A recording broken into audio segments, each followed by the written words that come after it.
धावपळीच्या युगात प्रवास करताना बऱ्याच वेळा ड्रायव्हिंग लायसन, गाडीची कागदपत्रे, PUC आदी कागदपत्रे चुकून घरी राहतात। अशा वेळी पोलिसांशी सामना झाला की पावती फाडण्याशिवाय पर्याय नसतो। पण आता त्याला पर्याय आहे। कागदपत्रे घरी राहतील पण आपला मोबाईल बरोबरच असतो। आता आपला मोबाईलच बनणार आपल्या कागदपत्राचे लॉकर। यासाठी डाउनलोड करा digi locker.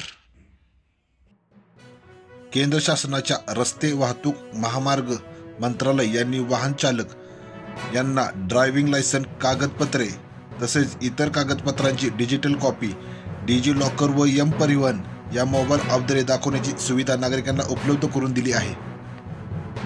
The information technology act 2000 मधील कलम 4 व 5 मध्ये एखादे कागदपत्र डिजिटल स्वाक्षरी केली असता ते मूळ प्रत फिजिकल कॉपी ठेवल्या समान आहे असे नमूद करण्यात आले आहे। तर आता मिळाली आहे ना कागदपत्रे ठेवण्यापासून मुक्ती। अशाच महत्त्वपूर्ण बातम्या व माहिती पाहण्यासाठी लाईक करा आपले रॉयल महाराष्ट्र न्यूज चॅनल।